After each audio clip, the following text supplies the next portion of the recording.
Shalom.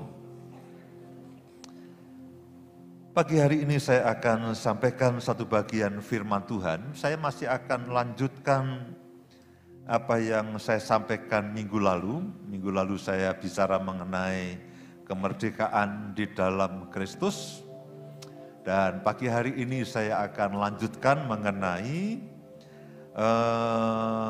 kebenaran ya yang lainnya. Kita akan bicara mengenai Injil. Tapi saya ingin ulang sedikit mengenai kemerdekaan yang Tuhan dalam kehidupan setiap kita. Saya berharap Bapak Ibu belum terlalu lupa dari apa yang saya sampaikan minggu lalu.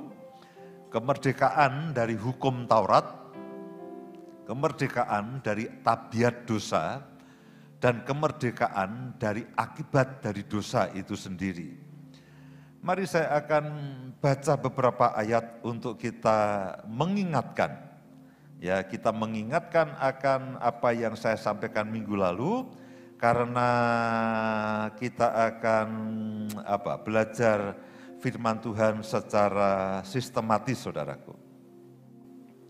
Mari lihat sama-sama di dalam Galatia pasal yang kelima, ayat yang pertama. Galatia pasal yang kelima, ayat yang pertama. Kita akan baca beberapa ayat. Ini adalah ayat yang saya baca minggu yang lalu. Galatia pasal yang kelima, mulai dari ayat yang pertama. Saudara perhatikan, supaya kita sungguh-sungguh merdeka. Kristus telah memerdekakan kita. Karena itu, berdirilah teguh dan jangan mau lagi dikenakan kuk perhambaan. Sesungguhnya aku Paulus berkata kepadamu, jikalau kamu menyunatkan dirimu, Kristus sama sekali tidak akan berguna bagimu. Sekali lagi aku katakan pada setiap orang yang menyunatkan dirinya, bahwa ia wajib melakukan seluruh hukum Taurat. Ngomong-ngomong, di dalam hukum Taurat, kalau saudara baca di dalam kitab Bilangan, Imamat, Ulangan, di situ ada rincian berbagai macam aturan-aturan, semuanya itu ada.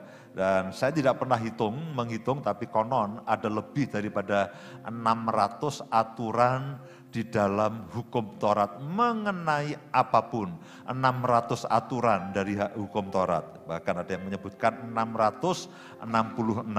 Ya, ngeri sekali akan angkanya. Nah, pada waktu itu orang Galatia, Paulus itu marah kepada orang Galatia. Karena apa? Tiba-tiba Paulus katakan begini, kenapa kamu begitu lekas berbalik kepada Injil yang lainnya? Dan dia jengkel, kalau ada yang memberitakan kepadamu Injil yang lain, bahkan seandainya ada malaikat yang juga memberitakan kepadamu Injil yang lain, yang berbeda dengan apa yang aku sampaikan kepadamu, dikatakan terkutuklah dia. Karena apa? Tiba-tiba orang Galatia ini mencampur akan Injil Yesus Kristus dengan berbagai macam aturan yang ada di Taurat. Termasuk sunat. Termasuk nanti kalau saudara baca yang lainnya tuh lalu mereka melakukan akan perayaan-perayaan tertentu, hari-hari tertentu, nah termasuk Taurat. Nah Paulus katakan engkau tidak bisa mencampur adukkan antara Injil Kristus dengan yang lainnya. Sampai Paulus katakan dia marah, bagaimana mungkin kau begitu lekas berbalik. Dan dia katakan kalau kamu masih melakukan sunat, kamu harus melakukan seluruh hukum Taurat. Begitu kamu melakukan satu, kamu harus melakukan semuanya. Lalu ayat yang berikutnya, ayat yang keempat. Kamu lepas dari Kristus, jikalau kamu mengharapkan kebenaran oleh hukum Taurat. Kamu hidup di luar kasih karunia. Sebab oleh roh dan karena iman, kita menantikan kebenaran yang kita harapkan. Sebab bagi orang-orang yang ada di dalam Kristus Yesus, hal bersunat atau tidak bersunat tidak mempunyai suatu arti, hanya iman yang bekerja oleh kasih. Paulus memberitakan pada jemaat yang di Galatia, kamu sekarang merdeka dari semua tuntutan hukum Taurat. Dan kamu betul-betul dimerdekakan. Semuanya hanya karena oleh kasih karunia. Semuanya hanya karena oleh iman. Kemerdekaan dari hukum Taurat. Kemudian yang berikutnya adalah kemerdekaan dari dosa. Dari tabiat dosa. Roma pasal yang ke-6 ayat yang ke-5. Saya berharap ayat-ayat ini akan memberikan dasar lanjutan dari apa yang saya akan sampaikan pada pagi hari ini. Sebab jika kita telah menjadi satu dengan apa yang sama dengan kematiannya, kita juga akan menjadi satu dengan apa yang sama dengan kebangkitannya. Karena kita tahu bahwa manusia lama kita telah turut disalibkan. Supaya apa? Tubuh dosa kita hilang kuasanya, agar jangan kita menghambakan diri lagi kepada dosa. Saya mau saudara mengerti, kalau saudara percaya kepada Yesus, saudara sudah dibaptiskan, saudara mati bersama dengan Kristus, dan dibangkitkan bersama dengan Kristus, dan tubuh dosa yang lama itu dikuburkan bersama-sama dengan Yesus. Alkitab mengatakan supaya tubuh dosa kita hilang kuasanya, agar jangan kita menghambakan diri lagi kepada dosa. Karena apa? Tubuh dosa kita itu telah ikut mati dikuburkan bersama-sama dengan Yesus. Dan ketika dia bangkit dengan tubuh yang baru, dan tubuh dosa kita itu sudah ikut dikuburkan. Sehingga dikatakan tubuh dosa kita hilang kuasanya. Nah, saya mau saudara mengerti bahwa sebetulnya setiap saudara dan saya yang percaya kepada Yesus, itu tubuh dosa saudara itu sudah hilang kuasanya. Tidak ada ikatan apapun, tidak ada kutuk apapun dalam kehidupan saudara dan saya. Lalu saudara bertanya, Pak, kenapa saya masih berbuat dosa? Kenapa saya masih berbuat dosa? Dosa yang saudara dan saya lakukan itu bukan dari tubuh dosa kita. Karena tubuh dosa kita sudah hilang kuasanya. Dosa yang saudara dan saya lakukan itu adalah karena godaan daripada si jahat. Nah, itu berbeda urusannya. Meskipun sama yang saudara dan saya lakukan. Saya beri contoh begini. Kalau saudara naik mobil sekarang, saudara beli mobil sekarang, itu hampir tidak mungkin lalu tidak ada sabuk pengamannya. Tidak mungkin tidak ada sabuk pengamannya. Mobil-mobil yang kuno, yang tahun 70-an itu tidak ada sabuk pengamannya. Tapi semua mobil yang sekarang ada selalu ada sabuk pengamannya. Artinya apa? Untuk tujuannya apa? Supaya kalau ada kecelakaan itu tidak sampai fatal. Sudah ada pengaman pasifnya. Belum airbag dan sebagainya. Masalahnya, kalau saudara tidak memakai sabuk pengaman, nah saudara akan mudah sekali celaka. Mudah sekali terbentur. Tapi sebetulnya di dalam mobil saudara itu sudah tersedia sabuk pengaman. Nah, mirip meskipun tidak seluruhnya saudaraku. Sebetulnya ketika saudara dan saya percaya kepada Tuhan Yesus sebagai Tuhan dan Juru Selamat, itu tubuh dosa saudara dan saya itu otomatis hilang kuasanya. Otomatis hilang kuasanya. Kalau saudara sedang hilaf, kalau saudara sedang bermain-main dengan godaan, kalau godaan itu cukup berat, nah saudara jatuh dalam dosa. Tapi dosa yang saudara dan saya lakukan itu bukan dari tubuh dosa yang lama. Karena tubuh dosa yang lama yang saudara dulu dan saya itu miliki, Alkitab mengatakan ikut dikuburkan bersama-sama dengan Yesus. Dan sekarang saudara dan saya sudah dibangkitkan bersama-sama dengan Yesus. Saudara dan saya menikmati kemenangan yang daripada Tuhan. Dosa yang saudara dan saya masih lakukan itu adalah karena godaan dari luar. Sama sebetulnya kalau saudara naik mobil, saudara pakai sabuk pengaman, pada kecepatan tertentu ketika ada kecelakaan, saudara tidak sampai fatal. Tapi kalau saudara lepaskan akan sabuk pengaman itu, saudara jalan sedikit pun lalu ada benturan, ada rem mendadak, saudara akan terlempar ke depan dan batuk saudara ini akan mudah sekali natap dia batu di kaca yang ada. Nah, saya berharap ini akan menolong saudara. Karena kalau saudara berpikir bahwa tubuh dosa saudara itu masih berkuasa, saudara akan mudah sekali diperhamba oleh dosa.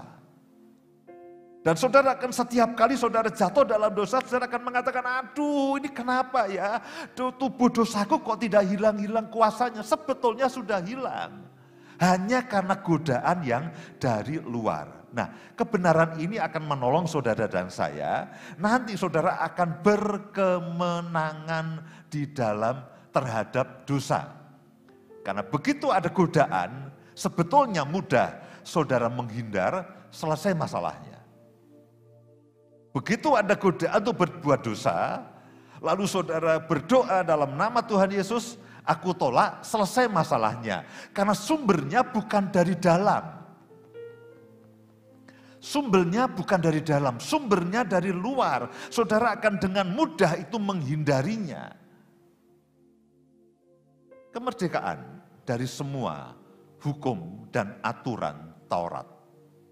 Karena Alkitab mengatakan, terkutuklah orang yang ada di bawah hukum Taurat. Dan dikatakan, kalau kita melakukan satu hukum Taurat, itu tuntutannya adalah semua hukum Taurat harus kita lakukan. Yang kedua, kita merdeka dari tabiat dosa. Yang ketiga, saudaraku, kita merdeka dari hukuman dosa. Kita merdeka dari hukuman dosa. Yohanes pasal yang ketiga ayat yang ke-16. Yohanes pasal yang ketiga ayat yang ke-16.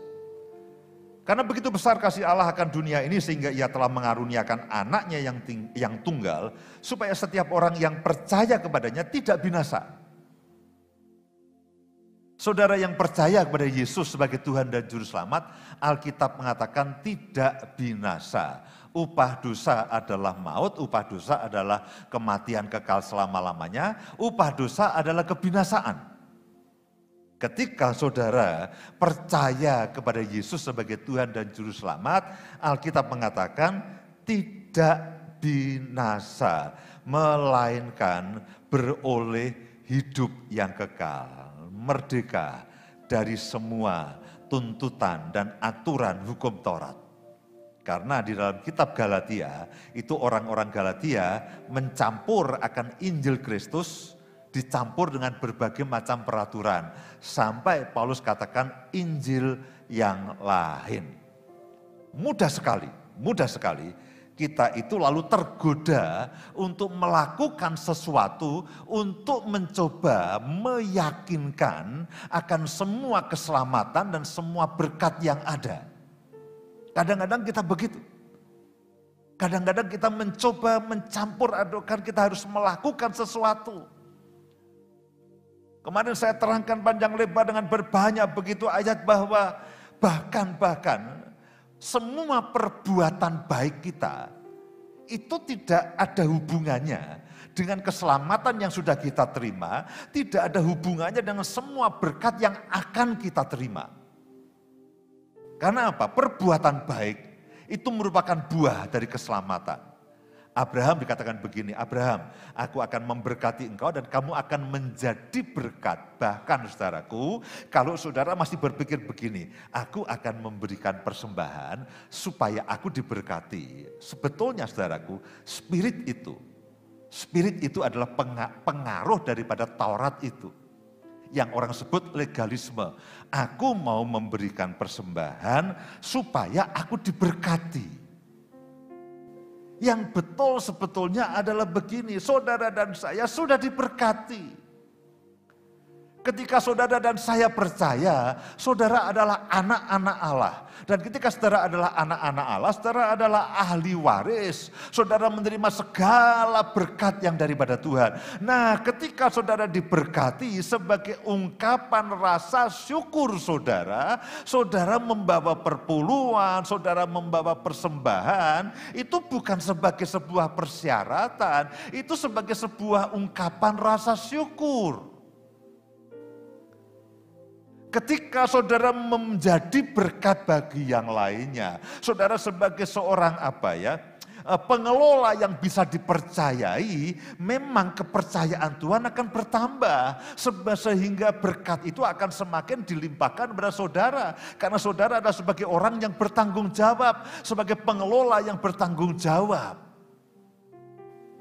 Karena Alkitab katakan ketika engkau percaya, Tuhan itu menyuruh roh anaknya kepada saudara dan saya, sehingga oleh Roh Kudus itu kita memanggil dia Aba dan Bapa. Dan kalau kita anak, artinya kita adalah ahli waris. Dan kalau kita ahli waris, kita berhak menerima segala sesuatunya. Kapan itu terjadi? Tidak ada satupun yang saudara bisa lakukan. Bukan karena uang yang sangat banyak yang membuat saudara menjadi anak Allah dan menerima semua warisan. Tidak. Hanya karena percaya dan iman, saudara menerima segala sesuatunya. Sebagai rasa syukur saudara. Karena saudara mengasihi Tuhan. Saudara mengasihi pekerjaan Tuhan. Saudara memberikan semua korban persembahan itu bukan untuk menarik berkat Tuhan. Bukan untuk menyogok Tuhan. Bukan untuk barter dengan Tuhan. Kenapa? Saudara sudah diberkati. Abraham itu lahir sebelum Taurat. Taurat itu pada zaman Musa dan orang Israel. Kepada Abraham dikatakan, Abraham, aku akan memberkati dan engkau akan menjadi berkat. Bukan begini, Abraham, kalau kamu menabur, kamu akan diberkati. Itu tidak, saudara. Bahwa ketika Tuhan itu memberkati saudara, Alkitab mengatakan dia akan memberikan benih dan dia akan memberikan roti. Iya. Benih itu untuk saudara nikmati. Roti itu untuk saudara nikmati. Dan benih itu untuk saudara persembahkan kembali kepada Tuhan, itu memang iya. Tapi Tuhan itu sudah memberikannya terlebih dahulu. Merdeka, saudara adalah orang-orang merdeka. Merdeka dari semua tuntutan hukum Taurat. Merdeka dari semua tabiat dosa. Karena tubuh dosa yang ada di dalam saudara dan saya sudah hilang kuasanya. Dan merdeka dari hukuman dosa, yaitu kebinasaan, maut, kematian kekal selama-lamanya. Saya berharap ayat-ayat berikutnya akan menolong saudara, sehingga kekristenan saudara dan saya itu betul-betul solid. Tidak diombang-ambingkan. Karena begitu saudara bermain dengan Taurat dan bermain dengan legalisme, saudara kan begini, karena tuntutan dari Taurat itu adalah untuk dilakukan. Sehingga kalau tidak dilakukan, saudara miss, saudara akan merasa bersalah, saudara akan merasa gamang, saudara akan merasa takut. Begitu saudara gagal melakukan sesuatu. Begitu saudara gagal, saudara akan gamang. Nah, saya berharap ayat-ayat ini akan menolong saudara dan saya. Roma pasal yang pertama, ayat yang ke-16 dan 17. Nah, saya mulai khotbah yang hari ini. Temanya adalah Injil kekuatan Allah. Injil adalah kekuatan Allah. Roma pasal yang pertama ayat yang ke-16. Sebab aku mempunyai keyakinan yang kokoh dalam Injil. Aku mempunyai keyakinan yang kokoh dalam Injil. Nanti kita akan banyak bicara Injil itu apa. Memang secara singkat Injil itu adalah kabar baik. Tapi sebetulnya kabar baik tentang apa, Pak? Sampai dikatakan begini, Paulus mengatakan, aku mempunyai keyakinan yang kokoh. Di dalam arti yang lain, sebetulnya begini juga, ada arti begini. Aku tidak malu, karena apa? Karena apa? Pada waktu itu. Nah, pada zaman ayat-ayat ini ditulis, itu mereka masih sangat dekat dengan hukum Taurat. Lalu tiba-tiba, Injil Kristus, Injil kasih karunia, itu hanya mengatakan begini, kalau kamu percaya kepada Yesus, kamu lepas dari semua tuntutan hukum Taurat yang sangat heroik. Nah, banyak orang itu yang malu. Kenapa? Karena hanya percaya kepada Yesus yang mati disalibkan lalu dikuburkan. Dibandingkan ketika mereka harus melakukan Taurat, kan ini jauh lebih heroik. Nah, ini hanya percaya. Percaya, bahkan pada waktu itu orang-orang itu mengawal, kamu percaya kepada orang yang disalibkan itu. Kamu percaya kepada orang yang dihina itu, kepada Yesus yang disalibkan itu. Karena pada waktu itu orang yang disalibkan itu adalah seorang yang sangat bersalah, sangat penjahat, itu baru disalibkan. Jadi sebetulnya pada waktu itu orang juga ragu-ragu. Dari mereka melakukan hukum Taurat yang sangat mengikat dan sangat heroik, tiba-tiba kamu hanya cukup percaya. Nah, itu kan bedanya sangat amat jauh. Sehingga terjemahan lain mengatakan bahwa aku tidak malu mengakui Injil.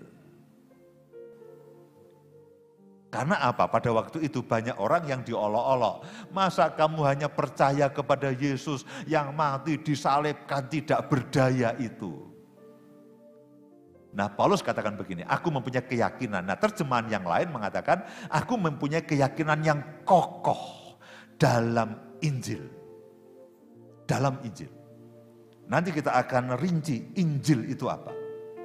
Karena Injil adalah kekuatan Allah yang menyelamatkan setiap orang yang percaya. Menyelamatkan setiap orang yang percaya. Katakan bersama-sama dengan saya. 1, 2, 3. Menyelamatkan setiap orang yang percaya. Tidak ada tambahannya.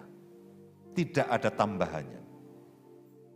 Karena Injil adalah kekuatan Allah yang menyelamatkan setiap orang yang percaya. Pertama-tama orang Yahudi, tetapi juga orang Yunani. Sebab di dalamnya nyata kebenaran Allah yang bertolak dari iman, memimpin kepada iman, seperti ada tertulis, orang benar akan hidup oleh iman. Saudaraku, kenapa kedua ayat ini penting? Karena ini fondasi, saudaraku. Ini fondasi. Kalau saudara membuat rumah, yang pertama saudara bangun adalah fondasinya. Dan orang akan memastikan bahwa fondasi itu harus kuat. Fondasi itu harus kokoh. Karena kalau tidak kokoh, bangunan di atasnya pun akan gampang goyang dan gampang rusak. Nah, demikian juga dengan bangunan rohani dan bangunan iman saudara. Kalau saudara tidak mendasarkan kepada Injil, saudara tidak berakar kokoh kepada Injil, nanti iman dan rohani saudara akan mudah goyah, saudaraku. Saudara akan menjadi orang Kristen yang rapuh. Saudara akan menjadi orang Kristen yang gamang. Saudara akan menjadi orang Kristen yang ragu-ragu. Saudara akan menjadi orang Kristen yang naik turun rohaninya. Saudara akan meragukan banyak ayat firman Tuhan. Masa sih kita ini lebih dari pemenang? Masa sih kok enak sekali? Masa sih kita ini anak Allah? Masa sih kita ini diberkati? Masa sih kita ini bebas dari maut? Nah, kalau saudara tidak punya keyakinan yang kokoh tentang Injil, saudara akan terus-menerus gamang dan ragu-ragu. Karena apa? Tidak kokoh. Apalagi kalau kecampur dengan Injil yang lainnya, Injil yang lainnya atau legalisme itu adalah lalu saudara dicampur dengan perbuatan, aduh aku gagal. Aduh hari ini aku tidak berdoa, jangan-jangan.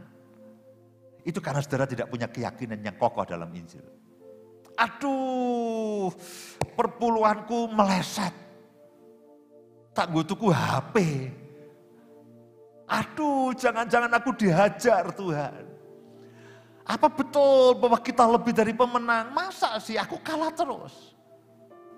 Nah, ketika saudara tidak punya keyakinan yang kokoh di dalam Injil, yang solid,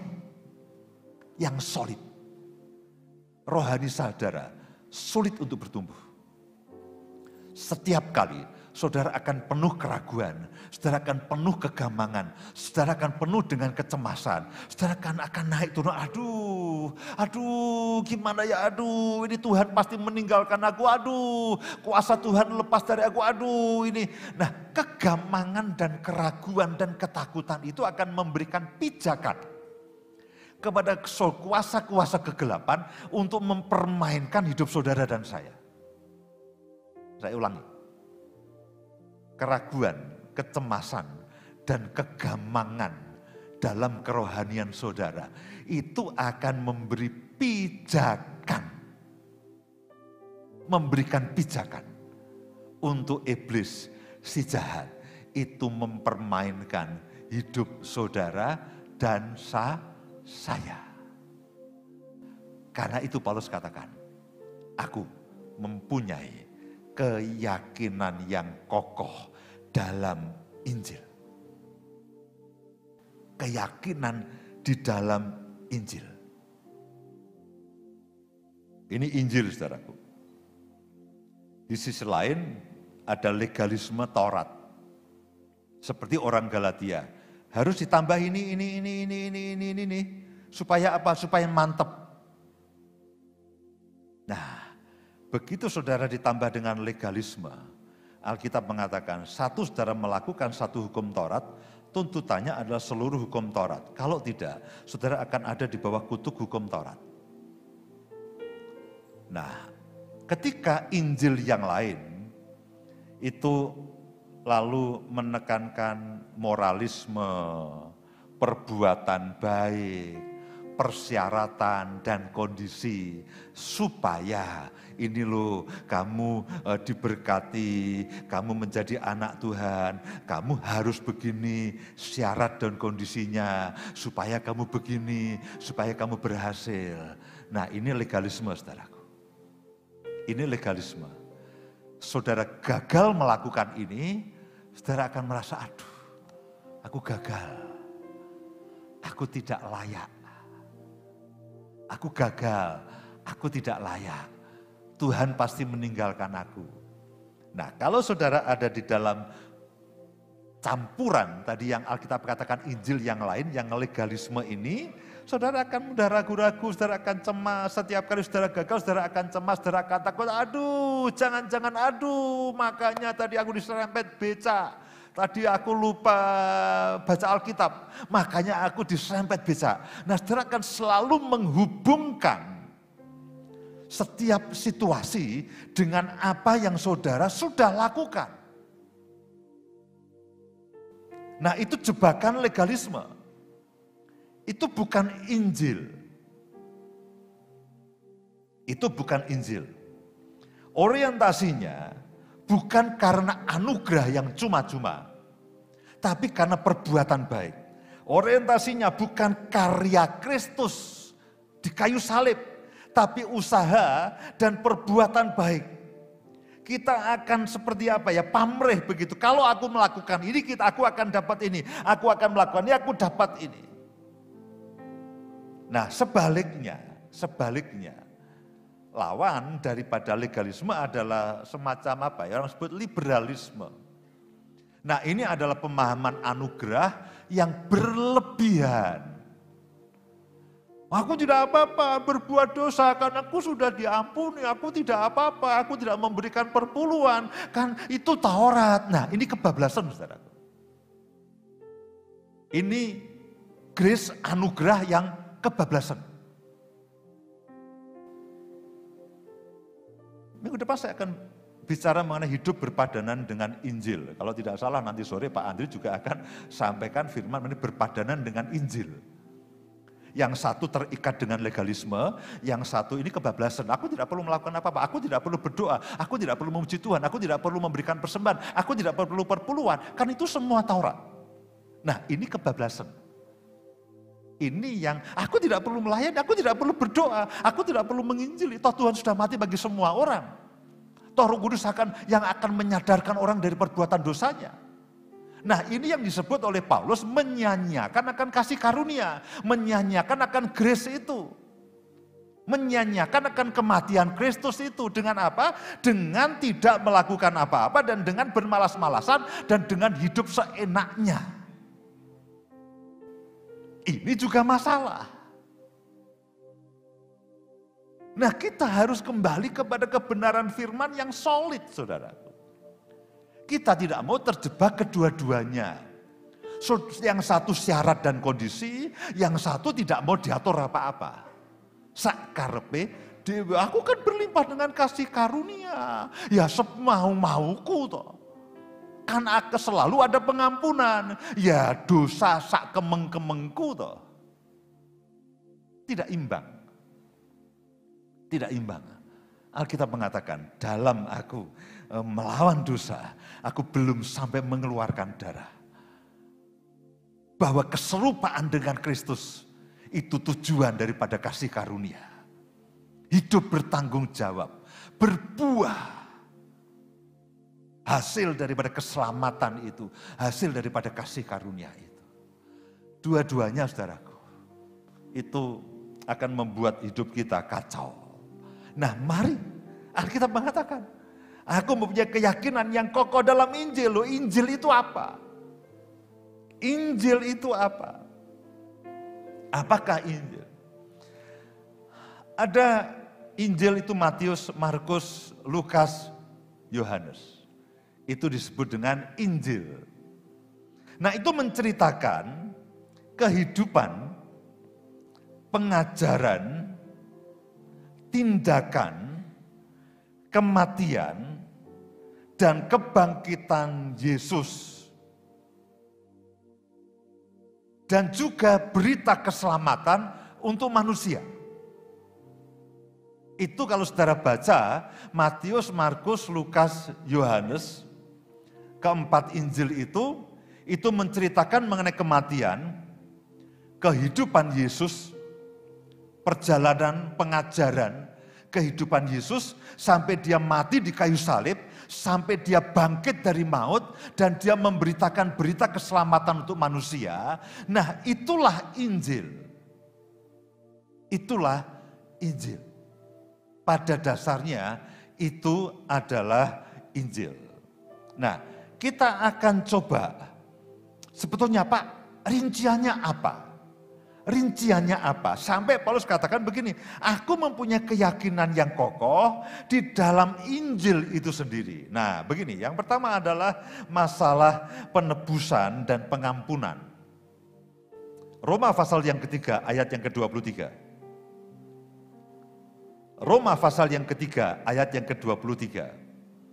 Tidak ada yang lebih baik daripada membuka banyak ayat saudaraku. Supaya apa? Saudara kokoh. Saudara kokoh dan saudara mengerti. Roma pasal yang ketiga ayat yang ke-23. Karena semua orang telah berbuat dosa dan telah kehilangan kemuliaan Allah. Faktanya adalah semua orang telah berbuat dosa dan kehilangan kemuliaan Allah. Dan ayat yang lain di dalam Roma pasal yang ke-6 ayat yang ke-23. Upah dosa ialah maut.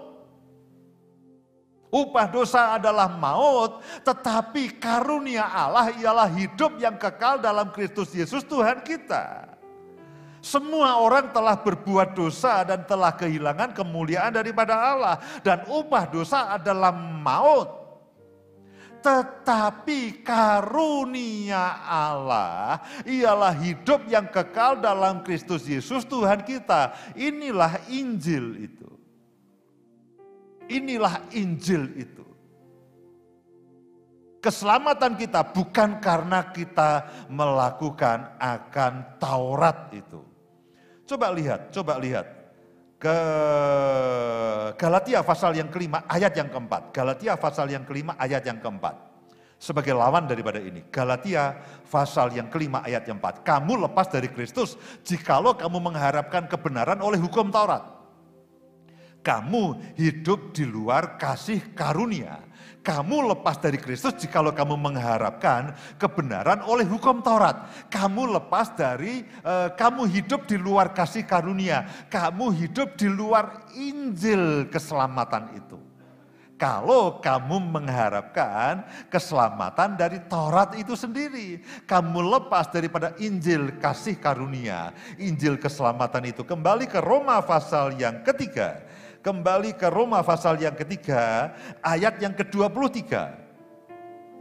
Roma 3 ayat yang ke-23. Karena semua orang telah berbuat dosa dan telah kehilangan kemuliaan daripada Allah. Dan ingat upah dosa adalah maut. Lalu ayat yang ke-24, perhatikan baik-baik. Dan oleh karena kasih karunia, telah dibenarkan dengan cuma-cuma karena penebusan dalam Kristus Yesus. Inilah Injil keselamatan. Tidak perlu tambahan apa-apa. Saudara harus jelas. Pak, apa artinya? Dan oleh kasih karunia. Oleh kasih karunia artinya oleh karena kemurahan Tuhan. Oleh karena kebaikan Tuhan. Yang dilimpahkan, yang dianugerahkan. Apa Pak artinya dianugerahkan? Diberikan dengan cuma-cuma, meskipun saya dan saudara sebetulnya tidak layak. Tidak layak. Cuma-cuma. Karena apa? Penebusan dalam Kristus Yesus. Titik.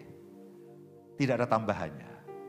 Sekarang minimal saudara sudah kokoh dalam keselamatan. Ketika saudara percaya kepada Yesus, saudara percaya Yesus mati untuk menebus dosa saudara dan saya, itu saudara terima keselamatan cuma-cuma. Dibenarkan, terima pembenaran, terima keselamatan yang daripada Tuhan. Nah, inilah Injil. Inilah yang Paulus katakan, aku mempunyai keyakinan yang kokoh dalam Injil ini bahwa oleh karena penebusan Kristuslah aku dibenarkan dan diselamatkan. Tidak boleh ada tambahan dan ada intimidasi yang lainnya.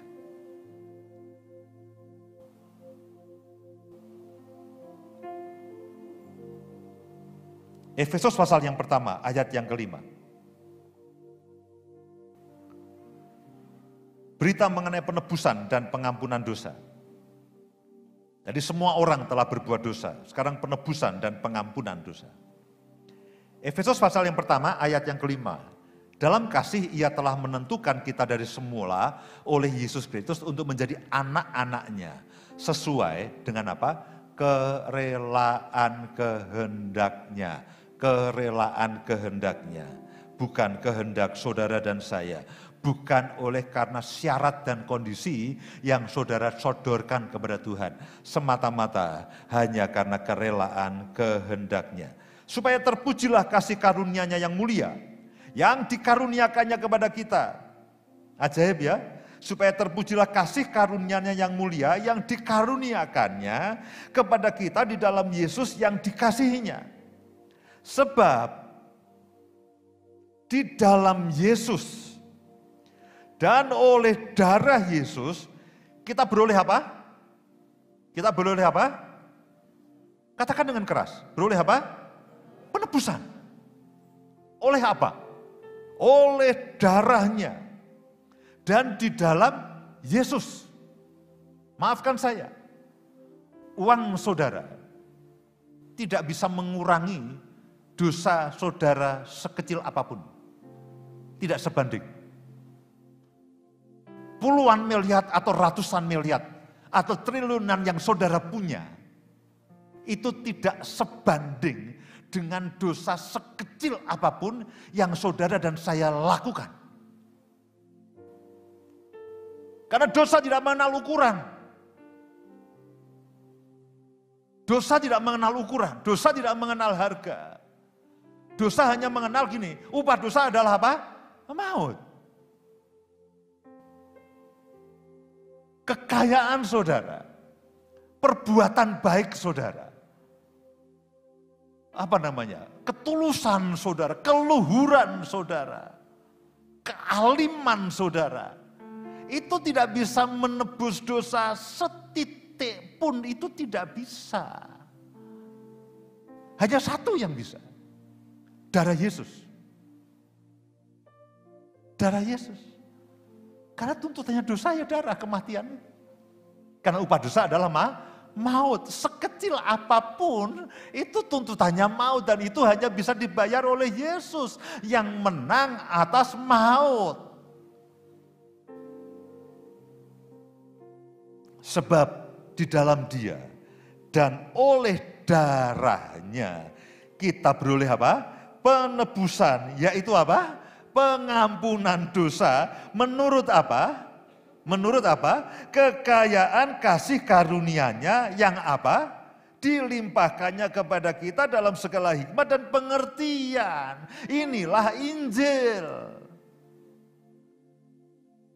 Paulus itu orang yang sangat berdosa, saudaraku. Paulus itu orang yang sangat berdosa, sehingga dia katakan, di antara semua rasul aku yang paling hina. Belakangan dia revisi, di antara semua orang kudus aku yang paling hina. Kenapa? Aku ini yang mengejar-mengejar jemaat, aku yang membunuh jemaat, aku yang setuju dengan perajaman akan Stefanus. Jadi dia ini adalah orang yang sangat, andai kata begini ya, andai kata ada episode dikejar-kejar dosa, menurut saya dosa saya dan saudara tidak separah dosanya Paulus. Nah, Paulus ini orang yang sangat dikejar-kejar dosa. Orang-orang mengatakan, loh ini kan dulu dia yang menganiaya jemaat, kenapa sekarang dia bersama-sama dengan jemaat? Dia orang yang menolak Injil Kristus, sekarang kenapa dia memberitakan Injil Kristus? Dan orang-orang mengatakan seperti itu. Kalau saudara baca Alkitab, orang-orang selalu menuduh dia bahwa dia kan yang menganiaya jemaat. Karena itulah ketika dia dipanggil jadi rasul, dia langsung nyepi ke tanah Arab selama 3 tahun lebih. Dia tidak menemui siapapun. Karena apa? Dia ini orang yang dikejar-kejar dosa. Dan orang mudah sekali menuduh dia. Orang mudah sekali menuduh dia. Kenapa? Loh, memang dia berdosa. Dia menganiaya jemaat. Dia membunuh jemaat. Dia bahkan memiliki surat kuasa penuh untuk memenjarakan setiap orang yang percaya kepada Yesus. Nah, sekarang dia sebagai pemberita Injil, dia katakan, aku mempunyai keyakinan yang kokoh. Karena apa? Aku beroleh penebusan, yaitu pengampunan dosa menurut kekayaan kasih karunia-Nya yang dilimpahkan kepada saya. Nah, itulah yang Paulus katakan, aku mempunyai keyakinan yang kokoh dalam Injil. Dalam Injil itu bicara mengenai penebusan. Dalam Injil itu bicara mengenai pengampunan dosa menurut kekayaan kasih karunia Tuhan yang dilimpahkan. Sehingga dia teringat bahwa dia pernah menganiaya jemaat. Dia lebih teringat kepada Injil. Ketika ada orang menuduh dia, masa lalumu tidak bagus. Dia ngomong, masa laluku sekarang sudah menjadi masa kini dan masa depan. Kenapa? Karena aku beroleh penebusan dan aku beroleh pengampunan dosa menurut kekayaan kasih karunia Yesus yang dilimpahkan. Dilimpahkan, dikaruniakan. Tanpa apa? Syarat apapun, hanya iman, hanya percaya, hanya iman, hanya percaya. Karena itu dia katakan orang benar akan hidup oleh apa? Iman. Saudaraku, betapa ajaibnya hidup kita. Betapa ajaibnya hidup kita.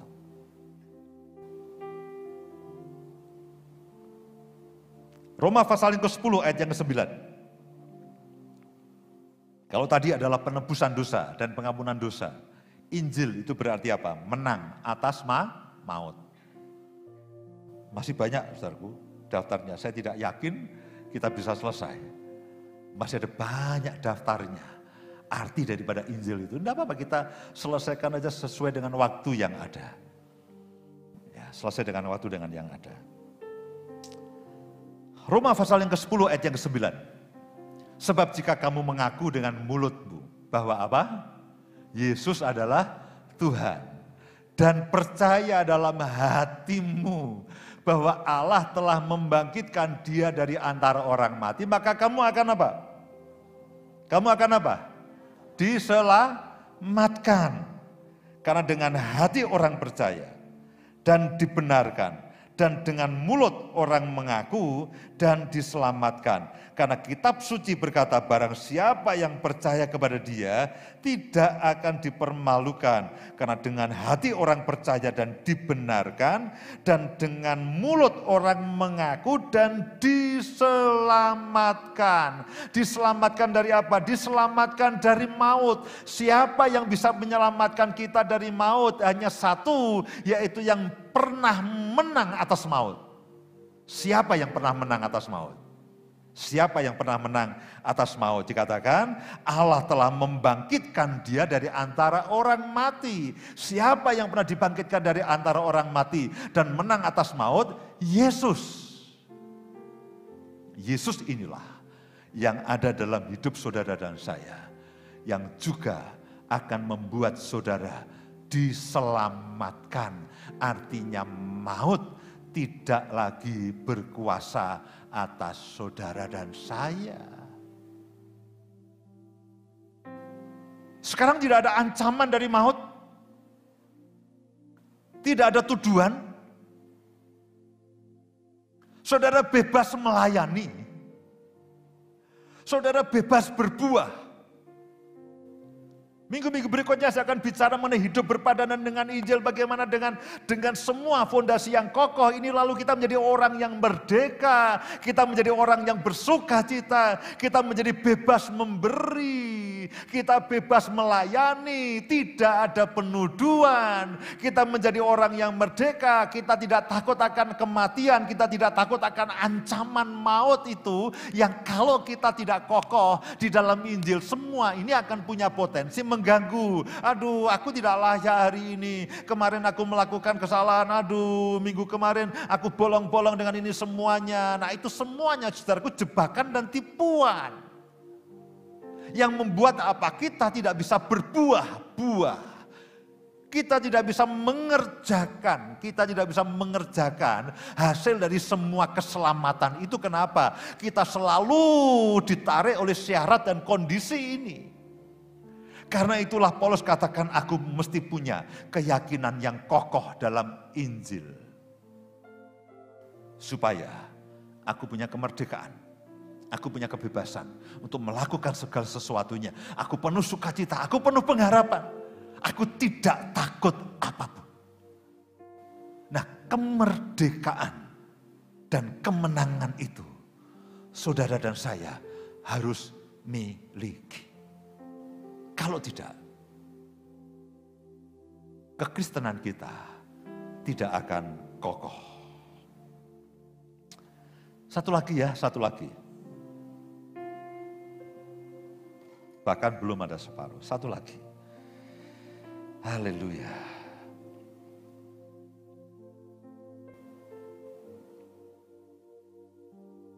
Kita adalah orang-orang yang dibenarkan. Dibenarkan itu artinya begini. Saudara tidak punya tidak punya keadaan yang kuasa kegelapan itu bisa menyalahkan saudara. Karena apa? Saudara sudah dibenarkan. Ya, kalau di dalam hukum itu apa ya? Hukum yang paling tinggi itu apa ya? Kasasi ya. Ya, betul Pak Kristono ya. Yang MA itu atasnya MA Pak. Terus enggak ya? Ya, pokoknya sudah berkekuatan hukum yang tetap.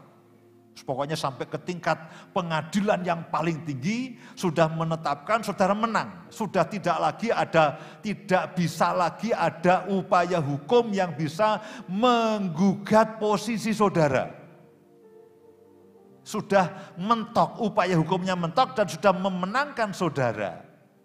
Itu yang saya bayangkan dibenarkan oleh Kristus itu begitu. Sudah tidak ada lagi peluang bagi iblis untuk mengorek-ngorek akan kesalahan saudara. Karena saya dan saudara adalah orang-orang yang dibenarkan. Roma pasal yang ketiga, ayat yang ke-28. Roma pasal yang ketiga, ayat yang ke-28. Karena kami yakin bahwa manusia dibenarkan karena apa? Karena apa? Iman. Dan bukan karena melakukan hukum Taurat.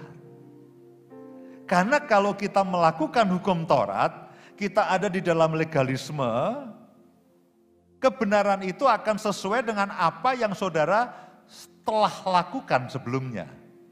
Saya ulangi.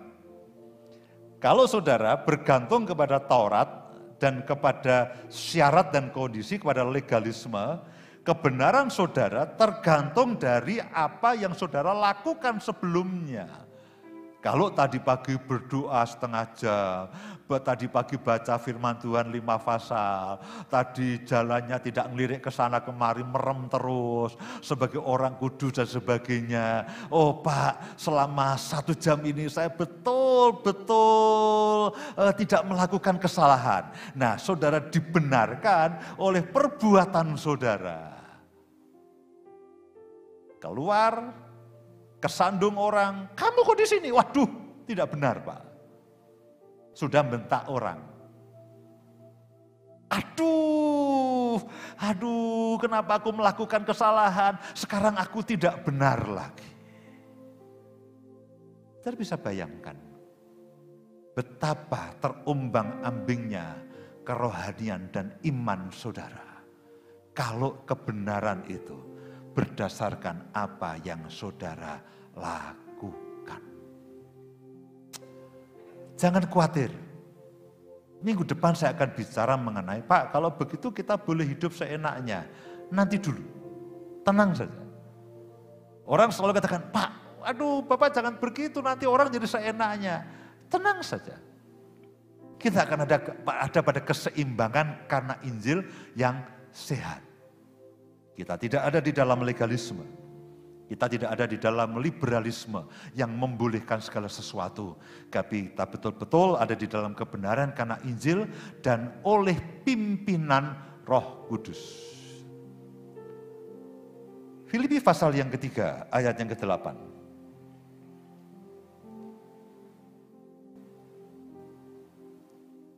Malahan segala sesuatu kuanggap rugi karena pengenalan akan Kristus Yesus, Tuhanku, lebih mulia daripada semuanya. Oleh karena dialah, aku telah melepaskan semuanya dan menganggapnya sampah. Kalau saudara baca ayat-ayat sebelumnya, itu mengenai bagaimana Paulus membanggakan posisinya sebagai orang Farisi dan ahli Taurat. Dia menganggap sampah, supaya apa? Aku memperoleh Kristus. Dia, kalau saudara baca ayat sebelumnya, ayat yang ke-7 dan sebelumnya dikatakan bahwa dia, kalau soal hukum Taurat, aku ini jagonya, aku tidak bercela. Tapi setelah dia mengenal Kristus, kebanggaan dia sebagai orang Farisi, sebagai ahli Taurat dan sebagai orang Yahudi, itu dia anggap sebagai sampah. Karena apa? Karena Kristus. Dan berada di dalam dia bukan dengan kebenaranku sendiri karena mentaati hukum Taurat, melainkan dengan kebenaran karena kepercayaan kepada Kristus, yaitu kebenaran yang Allah anugerahkan. Kebenaran yang Allah anugerahkan berdasarkan kepercayaan. Kebenaran yang Allah berikan secara cuma-cuma, karena saudara dan saya percaya kepada siapa? Percaya kepada Yesus. 2 Korintus pasal yang kelima, ayat yang ke-21. Dia yang tidak mengenal dosa, telah dibuatnya menjadi apa? Dosa. Karena siapa? Karena siapa? Karena siapa? Saya, ya. Bukan kamu, tapi saya. Karena kita semuanya. Supaya di dalam Dia kita apa? Dibenarkan oleh Allah. Saudaraku, saya tidak mau, masih ada 1, 2, 3, 4, 5, 6, 7, 8 poin, masih ada 8 poin. Saya tidak mau terburu-buru, ya, masih banyak waktu, ya, tapi paling tidak, saudara, tidak ada yang lebih menarik selain kita punya keyakinan yang kokoh di dalam Injil. Amin.